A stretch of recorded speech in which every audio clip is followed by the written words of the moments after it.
আসসালামু আলাইকুম গাইস, আবারও চলে আসলাম SRS ডেইলি ব্লগে। আজকের ব্লগে থাকছে আমাদের কালিকাপুর জামে মসজিদের যে রাস্তাটা বেহাল অবস্থা, এই রাস্তার সংস্কারের কাজ আমরা কালিকাপুর যুব সমাজ ও মাহফিল কমিটির সদস্যদেরকে নিয়ে আমরা রাস্তাটা সংস্কার করতেছি। তো এই রাস্তার অবস্থা বেহাল, আমাদের এই রাস্তাটা দিয়ে ডেইলি সহস্র মানুষ আমাদের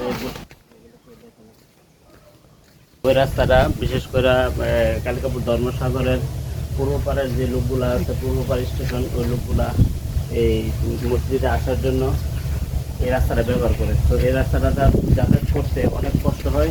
তার জন্য আজকে আমরা যুব সমাজ এবং প্রবাসী বাইরের যে একটা মাহফিল কমিটি আছে, ওই মাহফিল কমিটির সদস্যদেরকে নিয়ে আজকে আমি SRS ডেইলি ব্লগের স্বত্বাধিকারী আমরা সবাই আজকে একসাথে এই কাজের মহৎ কাজের জন্য আমরা সবাই এগিয়ে আসছি।